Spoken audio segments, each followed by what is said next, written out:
कह रही है कि वो उनके द्वारा लाई गई सड़क है। आपके द्वारा यह भी कहा गया कि जनता के विकास और जनता को उनको इंसाफ मिला है, कहीं न कहीं इन सड़कों के मिलने से कहीं न कहीं विकास दिख रहा है। लेकिन उसको लेके तरह-तरह की बातों को लेकर ट्रोल किया जा रहा है। क्या है प्रकरण पूरा? अब हम ऐसे लोगों की समझ पे क्या कहें। जो जितना समझदार है वो उसी हिसाब से तो काम करेगा। और बाकी कुछ लोगों का गिरोह है, कुछ लोगों की रोजी रोटी इसी पे चलती है। हम लोग कभी सबको नहीं माइंड करते, बल्कि ये सोचते हैं कि चलो अगर मेरे नाम से किसी के घर का एक दिन का चूल्हा जल जा रहा है तो और अच्छी बात है। लेकिन इतना सब हमारे साथी हैं, और मैं सिर्फ इतना उम्मीद करता हूँ कि कभी भी कोई बात कही जाए तो कुछ तथ्य पे कही जाए, और शब्दों का और भाषा का मर्यादा का ख्याल रखना चाहिए सबको। अब बताइए, अब यहाँ जो जिस मानसिकता के लोग हैं या जो जो लोग इस तरीके से कर रहे हैं, उनको अभी यह नहीं हजम हो रहा है कि बस्ती की सम्मानित जनता ने हमको अपना कैसे आशीर्वाद दे दिया, मैं कैसे विधायक हो गया। ये लोगों को हजम ही नहीं हो रहा। और रही बात काम की, तो मैं आपको बता दूं कि ये किसी भी सदन का, आप सब पत्रकार साथी हैं, और निचली इकाई से लेकर, चाहे वो ग्राम सभा हो, चाहे क्षेत्र पंचायत हो, चाहे जिला पंचायत हो, या विधानसभा और विधान परिषद हो। विधानसभा में भी जब जितनी भी सरकार की जितनी विभाग हैं, इन विभागों का जब कार्य योजना बनना होता है तो उस विभाग के मंत्री का, उस विभाग के विभागाध्यक्ष का, संबंधित क्षेत्र का जो विधायक होता है, उसके पास सरकार की तरफ से संबंधित मंत्री और विभागाध्यक्ष की तरफ से लेटर आता है कि हमारी इस सरकार की ये जन कल्याणकारी योजना चल रही है और इस योजना से संबंधित आप अपने क्षेत्र के विकास से संबंधित काम को लिख के दीजिए।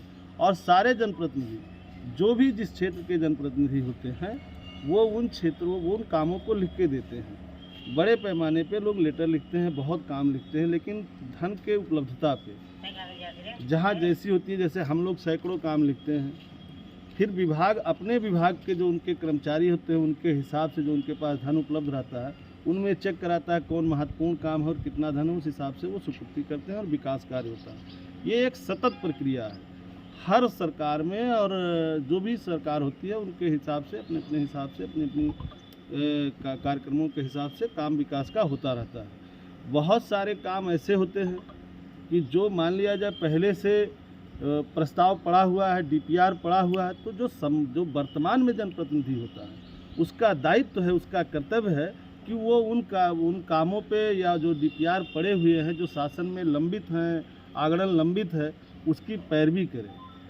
जैसे आप बताइए, ये लोग नहीं कहते हैं कि मेडिकल कॉलेज हमने बनवाया। आप बताओ, समाज पत्रकार साथी हो और सब लोग यहाँ हो, समाजवादी पार्टी की सरकार में भूमि का अधिग्रहण हुआ था, लेकिन हमारी सरकार चली गई, भारतीय जनता पार्टी की सरकार आई, उस सरकार में पैसा आया, मेडिकल कॉलेज का निर्माण हुआ। तो क्या ये लोग नहीं कहते कि मेडिकल कॉलेज हमने बनवाया? इंजीनियरिंग कॉलेज है, समाजवादी पार्टी की सरकार में शुरू हुआ। ऐसे तमाम काम हैं जिसको ये लोग अपना काम गिनाते हैं। रही बात हमने जो कहा, आप देखिए, ये लोग पढ़ते लिखते भी नहीं। मैं आज तक कभी भी किसी काम का श्रेय नहीं लेता हूँ, मैं सारा श्रेय अपने सम्मानित जनता को देता हूँ।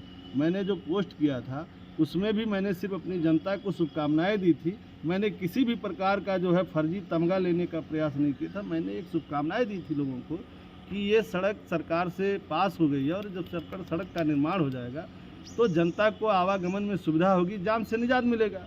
ये तो आम आदमी भी कर सकता है, सबको करना चाहिए। अगर कोई काम कहीं हो रहा है और उससे अगर जनता को लाभ मिल रहा है तो इसको सबको कहना चाहिए।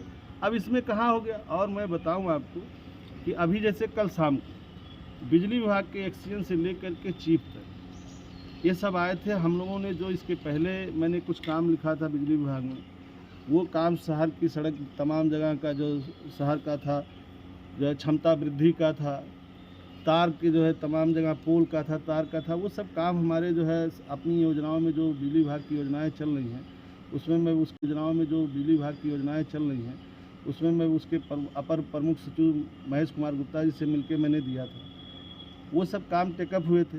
कुछ काम अब रह गए थे जो अब जाकर के टेकअप हुए हैं। कल आकर के उन लोगों ने हमको सूचना भी दी कि ये प्रक्रिया है। माननीय मंत्री जी को मैं बधाई दूंगा, ऊर्जा मंत्री को, जो उन्होंने एक अच्छी पहल शुरू की है कि ले जाकर के जनप्रतिनिधि को ये भी बताते हैं कि आपका ये काम स्वीकृत हो गया है, और उसके साथ फ़ोटो भी खिंचाते हैं। कल शाम को आकर के चीफ से लेकर के एक्सियन और सब लोगों ने हमको सूचना भी दी, सूची भी दी कि कौन कौन से काम हमारे हुए। जैसे उसमें शहर के बहुत सारे मोहल्ले हैं, देहात के बहुत गांव हैं जिनका जो है क्षमता वृद्धि का है और तार का वो चेंज करना है। इसी तरीके से एक बार मैं प्रमुख महासचिव जी से मिला था। यही हमारे आवास विकास के एक हैं पंडित जी, जिनके ऊपर बिजली विभाग के लोगों ने बहुत सारा पैसा फर्जी रूप से उनका लाद दिया था उनके ऊपर। उनकी बिजली काट दी थी, महीनों से वो फालिज के मार दिया था। उनका आर्थिक स्थिति अच्छी नहीं थी और उनके पास महीनों से बिजली नहीं जा रही थी। मैं जनप्रतिनिधि हूँ, मेरा दायित्व है कि अगर इस तरीके के लोग आ रहे हैं तो मैं उनकी मदद करूँ जहाँ तक जा पाऊँ। मैं गया था, मैंने प्रमुख सचिव से मैंने बात की, वहाँ के जो है उनसे बात रखी, उनको मेरी बात समझ में आई और वो इसी बस्ती जनपद में जब आए समीक्षा बैठक लेने, तो आप लोग अगर पत्रकार साथियाँ रहे होंगे कमिश्नर की मीटिंग में, उन्होंने हमारे उस पत्र का हवाला देते हुए यहाँ के चीफ और एक्सियन को, एससी को बुरी तरीके से डांटा और कहा कि इसका निस्तारण करिए। चीफ और एससी मिल करके कई बार हमसे मिले और हमने उस पर सुझाव दिया। उन लोगों के यहाँ जो है उनके समस्या का निस्तारण हुआ। तो हम जनप्रतिनिधि लोग हैं, हमारे पास सुबह से शाम तक आप देखिए लोग आ रहे हैं, इनकी समस्या है। हमको अस्पताल में किसको दवाई ठीक से नहीं मिल रही है, किसका इलाज होना है, किसको थाने पे न्याय नहीं मिल रहा है, किसको तहसील पे न्याय नहीं मिल रहा है, किसको डीएम के यहाँ न्याय नहीं मिल रहा है। हमारा यही काम है कि हम उनके लिए देर रात तक, जब तक हमारे जब क्षमता है, अगर कोई हमारे पास आता है तो हमको उसके लिए दौड़ना चाहिए। इसी क्रम में मैं जो है इसके लिए भी गया था, कई बार मैं गया था, 2-3 बार। अभी एक सड़क, हमारी 2 सड़कें और हैं। और मैं आपको पत्रकार साथी हैं, आपकी जानकारी में बता दूं कि हमारा रामपुर मेडिकल कॉलेज से लेकर बस्ती मुंडरवा मार्ग पे जाकर के जो मिलती है, मैं विधायक हूं, मैं क्षेत्र में घूमता हूं, जनता के कामों के लिए घूमता हूं, तो जनता मुझसे सवाल करेगी, जनता मुझसे कहेगी। मैं उन सभी बातों को लेकर के, अगर मेरा नैतिक कर्तव्य है कि मैं अधिकारियों से जाऊं और मिलूं, उनसे प्रयास करूं। भले कुछ काम हो, कुछ काम नहीं होगा, लेकिन जनता ने जो हमसे, जब जनता जो हमसे सवाल करे, जनता जो हमसे उम्मीद करे, हमें उस पर खरा उतरना चाहिए।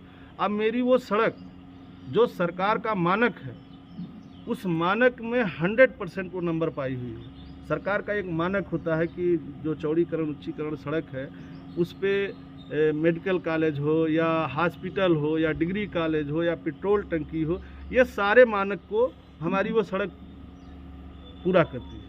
लेकिन अब किन्हीं कारणों से अभी पैसा अवमुक्त नहीं हो पा रहा है। मैं जितनी बार मिलता हूँ वो पुराना जो है डीपीआर शासन में पड़ा हुआ है। अब मैं क्या करूं कि वो पहले से आगरण पड़ा हुआ है, किसी के भी प्रस्ताव पे गया तो क्या मैं उस पर पैरवी ना करूं? तो कहीं ना कहीं ये टोल करने के पीछे कारण क्या दिख रहा है?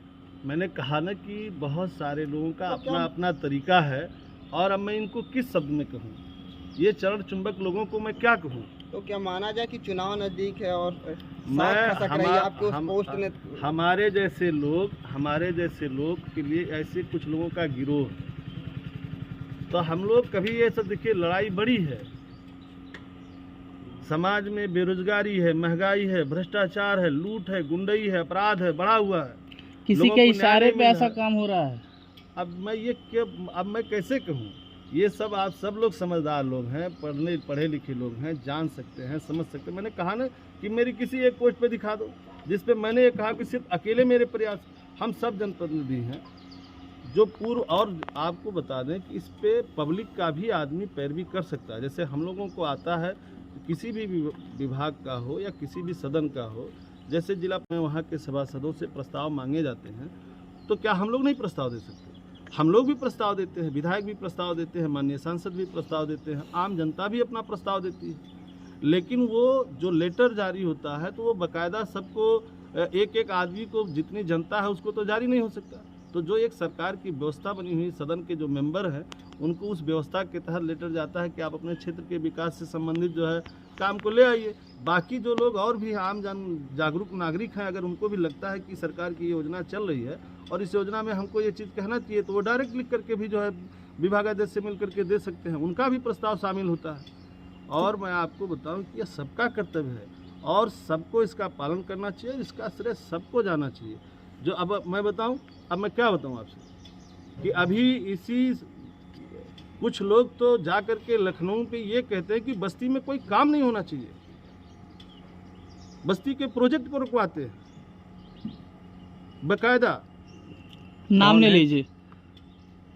अब समय आने पे नाम भी लेंगे, ऐसा नहीं है, समय आने पे नाम भी लेंगे।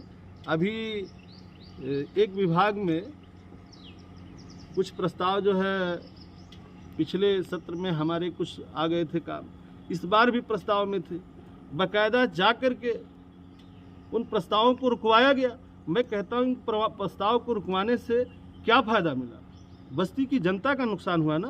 मैं कहता हूँ कि आप ले जाइए, अगर आप सरकार में हैं तो आप और विकास कराइए और काम ले आइए। मान लीजिए हम लोग विपक्ष में हैं, 100 काम देंगे, 2 काम 4 काम हुआ, और 100 काम आप लाएंगे, 4 काम ये भी हो जाएगा, तो जनता को 104 काम मिल जाएगा।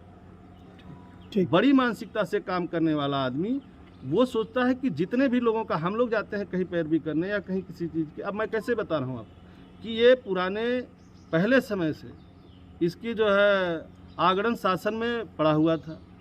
मैं यहाँ के जब एक्सीएन और एससी और चीफ से बात करता था तो उन लोगों ने हमको सुझाव दिया कि जब आप लोग जाते हैं शासन में तो वहाँ जो संबंधित प्रमुख सचिव हैं या एचओडी हैं, आप लोग उनसे मिला करिए, एनसी से मिलिए। मैं लगातार कई बार मिला, तो उन जो आगरण गया था, उस जो पहले से गया था, उसमें तमाम त्रुटियाँ थी। वहाँ जब शासन में पता चलता था, मैं आकर के एक्सीएन से कहता था कि ये कागज़ तुम्हारे यहाँ कम है, उसमें कम लगा हुआ है, इसको और लगाओ। ये कहा जा सकता है कि राजनीति के इशारे पे इस तरीके से टोल कराया जा रहा है। अब और ना समझिए, ये किसी को, कुछ लोग, आप लोग पत्रकार साथी हैं, आपका समाज में एक स्थान है, लेकिन आपको ये ठीका नहीं मिल गया कि किसी के जो है किसी का चीरहरण करिए, किसी का अपमान करिए। बशर्ते समाज एक सीमा तक बर्दाश्त करता है, इसका हमको आपको भी ख्याल रखना चाहिए। ठीक।